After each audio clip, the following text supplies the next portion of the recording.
ito? Totoo po ito? We're back. Hindi na-expect na mag-upload kami, no? Oo nga, grabe. Ang tagal since last episode natin. Ano yun? Pride Month. Pride Month, June. Oh my God. Tapos ngayon, December. Grabe. Siyempre, hindi natin palalagpasin nating favorite season. Pasensya na po. Ang dami po nating topics na nakalista. Pero wala na talagang chance. Oo, no? Busy times. Busy, oo. Oh, pero for sure kayo din, busy kayo dahil lalo na ngayon. Diba? Obviously, kita naman. Medyo obvious po sa ating damit. So, ang title ng ating episode for today ay Maligayang Pasko! Oh my God! Maligayang Pasko. Oo. Ito talaga ang season na pinaka-favorite ng lahat. Oo, totoo naman. Bata, matanda, may ipin o wala. Lahat favorite to ng mga kaibigan natin dyan, families. Yeah. True. So, quote muna tayo. Ay, sige. Namiss ko yan. Bago tayo na-excite kasi ako. Yung dami natin gustong sabihin eh. Pero sige. Quote muna. Namiss ko yan. Okay, fine. Christmas is a piece of one's home that one carries in one's heart. By Freya Stark. Ang ganda. Yeah. Ito, applicable siya sa lahat. Oo naman.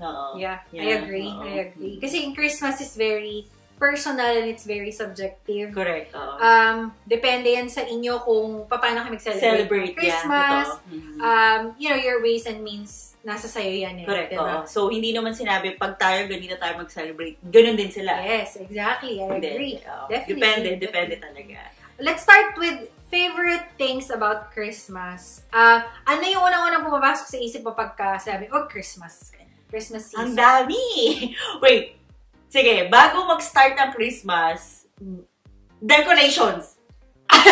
Burmans. Decorations. Nasilip na si Mr. Rosa. Grabe. Literal, September 1 pa lang.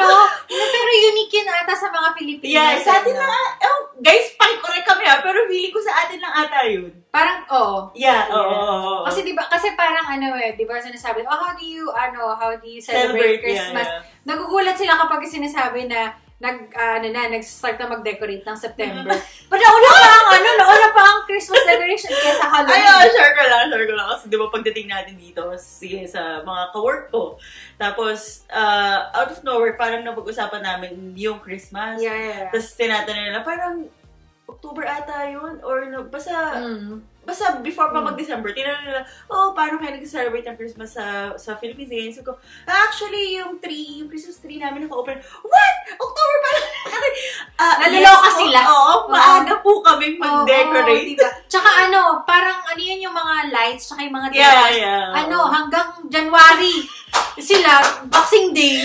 Wala na! Pero tayo hindi. Amazing. Ang saya. Kaya sa mga malls, diba? Parang Burmans, very festive na kaagad. Mga Christmas songs. Kaya nakakatawa. Kaya since nung year 1 pa lang, hanggang ngayon, tinatanong, sabi ko, yes, ganun talaga. Celebrate. Diba? Yun, Decorations. Parties, syempre. Parties. Parties, mawawala ba yung mga parties na ganyan? Sa mga companies, diba? Sa mga corporate. Ang nakakamiss sa mga Christmas parties sa mga corporate ganyan natin, lalo na sa Pilipinas before, yung mga paraffol, program, pa-contest. Diba? Aminin ninyo, kapag ikaw ang bago sa team, kailangan regardless kung may talent ka o wala, kailangan mo mag-participate. Totoo. Grabe, nakakamiss yung mga ganun na parang lahat excited, pero ikaw kabado ka kasi may competition kayo. Tapos eto ba, paghahandaan mo kung ano ang theme. Exactly! Outfit. Yeah. Ang galing. Nakakamiss. Yun yung mga favorite parts ng Christmas eh. Yeah. And then of course, syempre, yung mga celebrations. Yeah. Reunions. Families or friends. Yeah. Diba parang kahit na hindi kayo nakita sa buong taon. Basta sa Christmas season, dapat may isang araw at least diba? Bibigyan nyo ng time. Tama. Diba? Nakakamiss. Promise talaga. Mga favorite natin na ganyan. Although busy, syempre. Pero you try to find squeeze time. everything. And then, what else? Food. Christmas food, Noche Buena. Ako, ang very sa akin pagdating sa food is fruit salad. Ewan ko. Oo nga, Noche Buena. Noche Buena package, spaghetti, fruit salad, at saka barbecue. Queso de bola. Queso de bola na hindi mo alam para buksan. Hindi ko talaga alam dati. Tsaka kung paano siya gamitin. Oo. Diba? Saan mo siya pwedeng gamitin? Guys, kayo, suggest kayo ha. Kung Siyempre, may Christmas pa na walang ham. Ay, oo, tama. Christmas ham. Magkano yung kasama niya? Ham at saka queso de bola. Ay, ang happy. Oo, nakaka-excite. Yeah. Yung mga natin dyan, mga bossing natin dyan, nabigay na po ba kayo ng ham? Mga queso. Kasi Christmas basket talaga, no? Yeah, kasi kahit ano yung kahit ano yung ilagay mo dun sa Christmas basket, mahal o mura, diba? Masaya nakaka-excite. Nakaka-excite na makita ng Christmas correct, basket. Ang tagal na natin hindi naka-receive. Baka naman po! May magbigay ng Christmas basket dyan. Open po kami. Open po kami pintuan. PM is the key. Okay. Gift giving. Gusto ko yan. Gusto ko yan. Lalo na sa mga kids, ito yung, maliban sa mga birthdays nila, siguro ito yung, highlight sa buong taon for them. Diba? Kasi makaka-receive sila ng mga regalo, diba? Mga aguinaldo, ganyan. Tapos, kami ni Jones, personally, gusto namin na, nagpe-prepare ng regalo. Diba? Favorite namin yan. Big or small, basta lahat.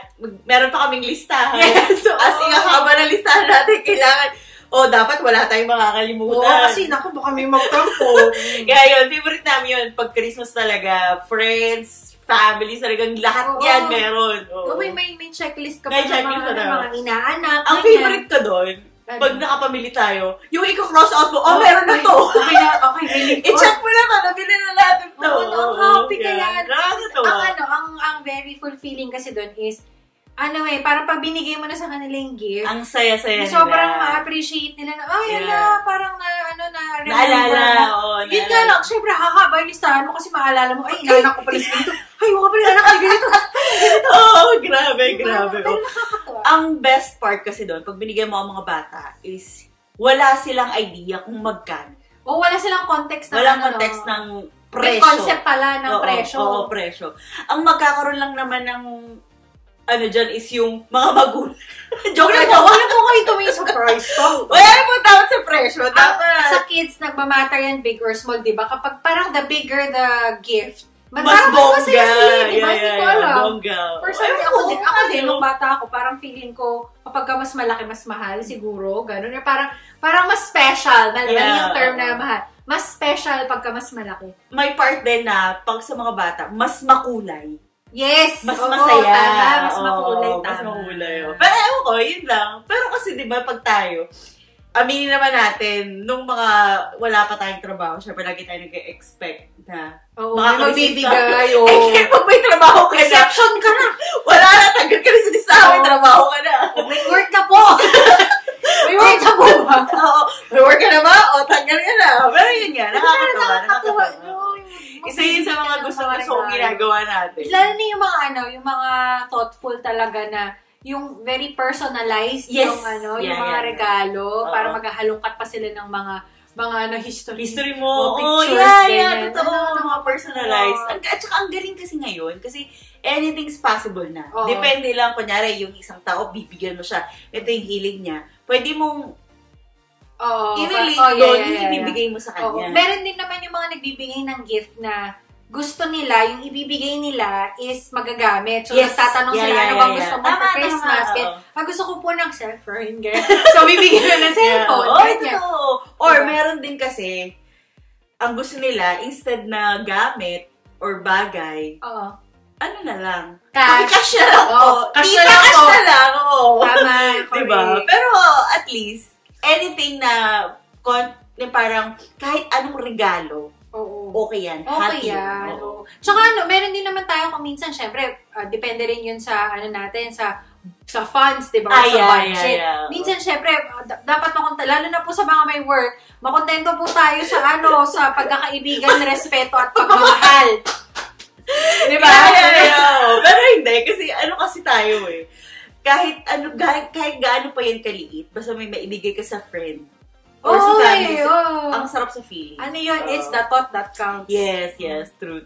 Ay, nako, ang dami. Nakaka-excite. Nakaka-excite na ano po, kung may gusto po kayo ibigay, open po ang aming door. Opo, ano na lang po, pa-Gcash.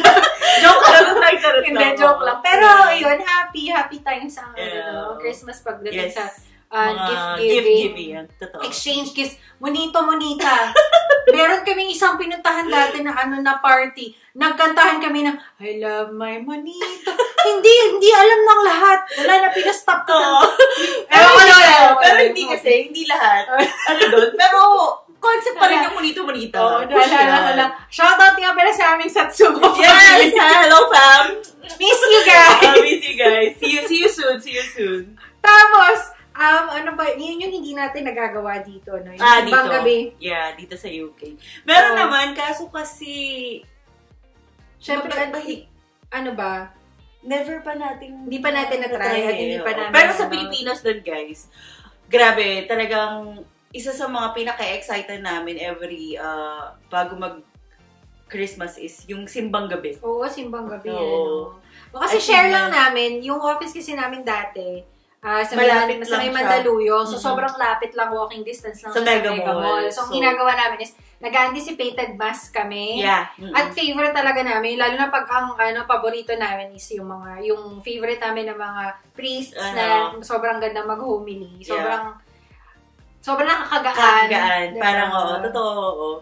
There was this one time, share ko lang, grabe yung iyak ko dun sa homily. As in, hindi ko in-expect na sobrang ganun siya parang ganun siya ka-close sa heart. Sa heart, diba? Totoo. Doon mo marirealize kasi very special yung moment na yun. Maliban doon, like kung sinasabi sa'yo, may mga favorite tayong mga choirs. Like, diba? Kasi yun yung nagpapadagdag. Before kasi mag-start yung mass, meron silang certain oras na para sa kanila na kunyari mga ngaroling sila. Ang galing. May set sila. May set sila, Tapos, basta ang galing na happy. Tapos, syempre, speaking of simbang gabi, yung mga nagmimisa de Gallo, syempre kakain kayo after, di ba? Ano ba yung mga puto bumbong? Nakakamiss! Puto bumbong, bibingka. Oo. Tapos syempre kapag ang tawag dito, umaga na, mamimili ka na ng pansit, lugaw. Lugaw. Isa rin sa nakaka-excite pag madaling araw siya, malamig. Oo nga, diba? Nakakamiss. Guys, pasensya na. Medyo sobrang namimiss lang talaga namin. Very timely. Oo. Saya. So, yun, simbang gabi. Pag na-complete yun, mag-wish. Ang saya. Yun yung hindi ko alam kung sabi nila, pero kasi syempre, hindi naman masama mag-wish. Hindi naman masama mag-wish. Kung matupad, di sobrang thank you. Yes, hindi, okay lang. Yes. Kasi ang pinunta mo naman talaga doon is yung novena, hindi naman yung pag-wish. Oo. That's just my thought. Pero, tapos syempre, meron ko mga makikita mag-a-attend ng Misa de Gallo. Hindi naman nakikipagkita sa mga tropa. Oy, grabe ka. Dumating din naman tayo sa moment na yun. Pero totoo yun. Pero funny. Yung magta-tropa ngayon. Tapos, nakaporma kayo, Ganun no? Ay, nakakamiss. Tapos, Christmas, syempre, caroling. Ay, oo. Caroling. Natry mo ba? Ayoko naman. Talagang performance level pa. Mga ganun. Ako din, natry ko. Natatandaan ko, bata pa kami, na yung best friend ko, hindi ko ko sa'yo, diba, na gumagawa pa kami nung parang drum. Yung sa lata, tapos lalagyan mo ng yung mga tambourine, mga gano'n. Hindi ko alam kung alam niyo yung kumbanchero. Meron kasi kaming ganun sa probinsya. Yung parang mga drums. May drum set na gawa sa mga, yung mga plastic na mga ginagawa nilang tambol. Tapos, syempre yun, kapag meron silang mga certain na beat, ganyan. Kumbanchero? Okay, sige. Basta ganun yun. Tapos, syempre, alam naman natin na kapag nagka-caroling, the higher the performance level, mas malaki ang kickbacking mo doon. Pero ang galing nga ngayon kasi, di ba yung iba, may mga nakikita tayo sa social media na may dala pa silang speaker. May dala pa karaoke. Nag-i-split pa. Oo, may mga. Pero ang happy. Dancers mo talaga. Iba talaga Nag-iba talaga sa atin. Parang pang cheer dance na yung level na. Yung mga level ng mga ngaruling. Pero ang galing, di ba? Nakakamiss. Sige, vibe support mo po. Ang mga ngaruling yun. Oo, ang galing. Pero ang galing lang. Nakakatuwa. Most, yun yung mga favorite. Siyempre, favorite natin ng mga times. Yeah, lalo na pag points or highlights. Yeah. Sa Christmas. Pero siyempre, so medyo baba natin ng konti yung ating energy. Sorry, excite na kasi ako. Siyempre, dahil ito yung mga nasa ups ng Christmas. Yeah. Siyempre, kailangan rin natin pag-usapan yung mga nagiging challenges natin sa Christmas. Totoo naman, oo. Hindi naman lahat perfect, like 100% na masaya lang eh. Meron pa rin talagang may mga konti. Siyempre kung may positive, may negative. Yeah. Pang-balance. Una, ano sa tingin mo? Budget? Budget? Number 1 talaga yun, girl. Budget. Oo, kaya may marami mga nag-aabang ng 13th month pay, Christmas bonus, sana all. Yeah. O yun, alam mo yun, nakakamiss yung 13th month pay. Oo nga, 13th month eh. Di ba parang tapos bibilang ka pa, uy, kailan kaya ibibigay yung 13th month? Kasi syempre yun yung time na kung kailan ka mamimili ng mga, mga pang Noche Buena, ganyan, pang mga regalo. O yung mga friends natin dyan, ubos na ba ang 13th month? Meron pa ba? Meron pa ba? Ilalagay pa ba sa bulsa pagdating ng New Year? Totoo. Okay. Ang happy, no? Anong tawag dito? Syempre, mas expensive ang Christmas. Mga bagay. Kasi bakit kaya? Siguro, sa mga businesses, alam din nila na yung lahat. Time na yeah. Bibili ang lahat. Sa bagay, pag Christmas kasi, regardless, kahit mahal yan, basta alam ng mga tao, gusto ko to, okay lang yan. Deserve ko to. Deserve ko to. Add to cart. Yeah, tama. Deserve mo yan. Pinaghirapan mo yan ng buong taon, bilhin mo na. Pero syempre, kailangan within the budget lang din. Kasi syempre, ayaw naman natin na after Christmas, wala na, diba? Tama. Wala na tayong panggastos. So, kailangan nakalista tayo, guys. Dapat nakalista. Maging practical. Yeah. Tama. Practical. And then, syempre, emotionally, well, hindi. Before we go to the emotional part, traffic. Ay, oo. Makakalimutan mo natin mga traffic. 3-day sale. Oo. Mga ganyan. Lahat kasi ng tao nasa labas eh. Oo. Lahat ng tao gusto pumunta dito, bibiling. Tapos hindi ko alam, pero for some reason, no, parang pare-pareho kayo ng wavelength na, ay, kailangan natin pumunta dito sa mall na to. Ay, kailangan natin pumunta ng ganito. Kasi dito lahat ng tao nasa labas. Yeah. Tama. Oo. Traffic talaga yung kalaban mo, kaya kailangan mag-allot ka ng sobrang haba na oras para sa travel time. Tama. Oo. Grabe. No? Namimiss mo na ba yung traffic? Nakakamiss, oo. Pero syempre gusto ko yung short distance ng traffic. Ayoko yung mga parang tipo pang hanggang provincial travel time. Grabe. And then, of course, yun nga, sa emotionally, I would say, hindi lahat masaya sa Pasko. Yeah. Totoo naman. Diba? Kasi kailangan nating acknowledge yun. Oo naman. Yeah. And parang, syempre, depende kung nasan ka, if you're away from your loved ones, syempre, hindi magiging madali na mag-celebrate ng Christmas. Lalo na kung sanay kayo sa yung celebration na yun nga, tulad na sinabi natin kanina na may reunion, may mga meet-ups and stuff like that. Tapos all of a sudden, dahil you're away from your family, it's a sudden change of celebration for you. Yeah. So makakaramdam ka ng lungkot, ganyan. And of course, yung mga mga friends din natin na who lost a loved one, ganyan. Diba? Iba yung magiging celebration ng Christmas para sa kanila. Totoo naman. So, we have to respect yung ganyong position. Minsan kasi, kunyari, malayo ka, pero may moment pa rin talaga na pwede mo pa rin siyang i-celebrate. Oo. Yun nga lang. Again, hindi tayo pare-pareho kung paano mag-celebrate ng Christmas, but may mga friends tayo na mas gusto nila na tahimik. Alam mo yun? Yeah. Gusto nila na sila lang. So, we have to respect it. Meron akong nabasa, may tinatawag na para sa kanila is, dahil sa expectations ng society because of Christmas, nasa-stress sila sa ganun. Yeah. Na yung anxiety level nila is tumataas because of these festivities, because of these celebrations, na parang, they feel like it's a chore. May mga ganon. May mga ganon din na mga personalities, of course. And syempre, hindi natin i-invalidate yun. Yeah, tama naman. Diba? Kanya-kanya tayo, tulad yung sabi ng kanina, diba? Kanya-kanya tayo, it's something personal to you. Yeah, yung itong season na to. So, we have to respect that as well. And then, meron yung iba na natatakot sila na, shucks, hindi ako nakasama sa ganito, parang fear of missing out. FOMO. Syempre, you can't be in two places at one time. Correct, oo. Diba? Although, tsaka yung social energy mo kasi parang hindi kaya lahat eh. Hindi kaya i-accommodate lahat eh. Correct. Kahit pag gaano ka ka-energetic. Tama ka. Tama. Social battery. Diba? Parang drain ka na pumunta ka dito, tapos may isa na naman. So, parang, iba na yung energy mo sa kabilang party. Pero, oo. So, it's really up to you how you balance things. So, kung saan ka, or saan mag-work for you, kung ano yung mag-work for you, do it. Correct. Regardless kung paano may celebrate yung Christmas season, valid yun, di ba? As long as, sabi nga ng quote natin, balik tayo sa quote, diba? Nasa sayo, sa heart. Nasa heart. Within your heart, kung paano ka mag-celebrate. Malayo ka man, kasama yung family and friends.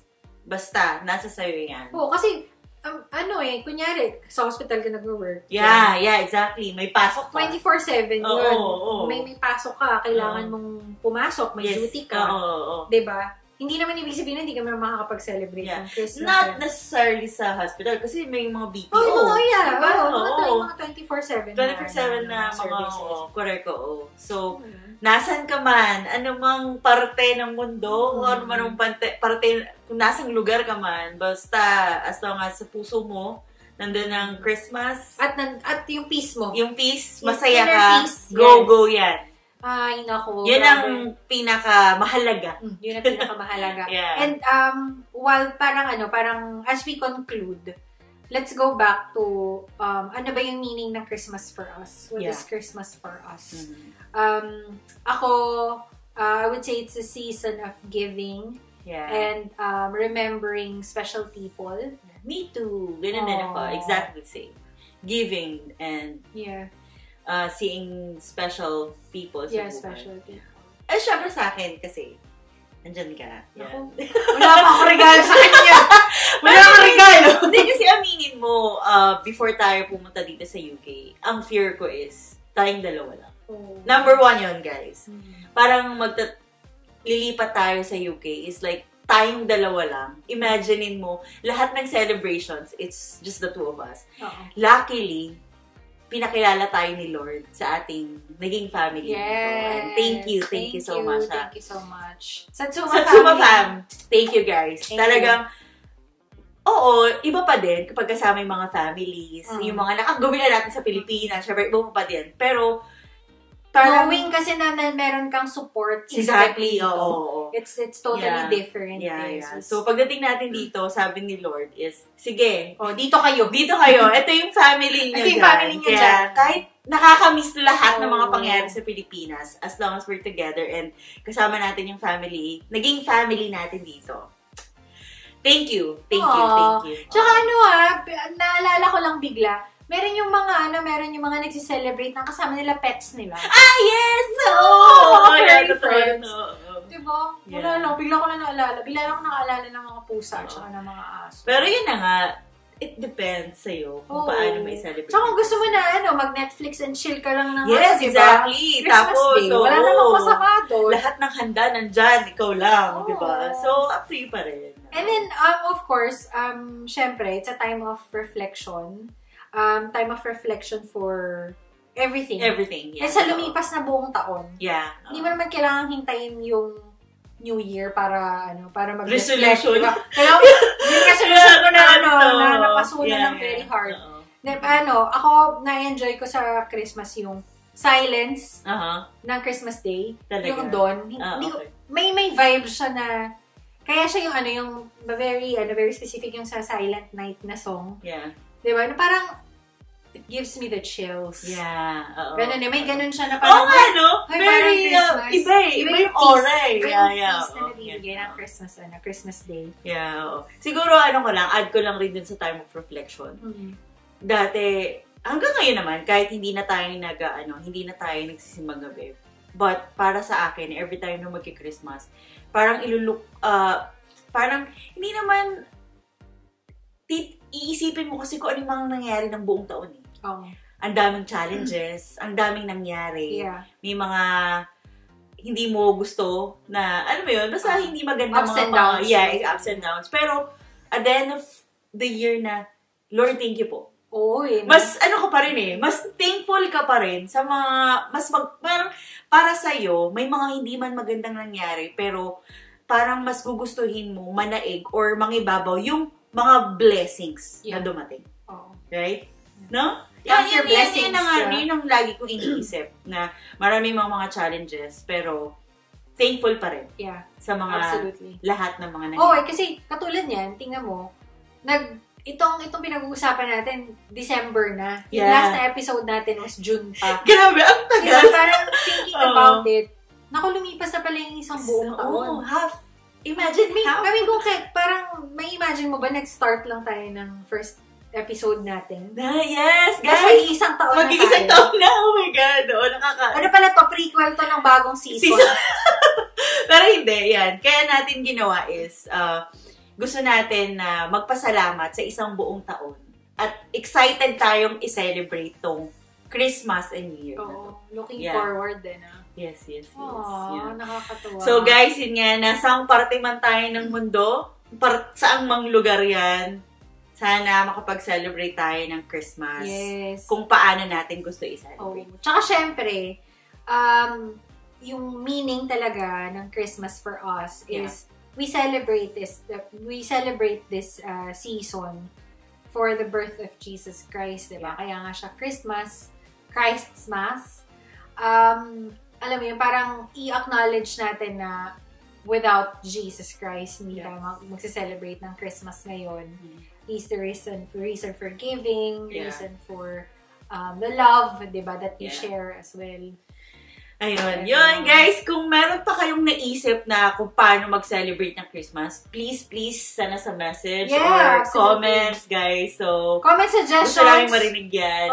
Please send us an email or message us at happyangelsatwork@gmail.com. Sorry, guys. Medyo naging rusty bigla. Nabis kong sabihin yan. Pero yun nga, guys. We're here 24/7. Yeah, 24/7. Pero yun, nandito lang kami, guys. Tsaka yung Gcash, hindi ako nag-joke na. Hindi, joke lang. So, yun, guys. Thank you sa pakikinig at panonood. So, cheers! Maraming salamat! Mag-celebrate tayong lahat. So, guys, Merry Christmas!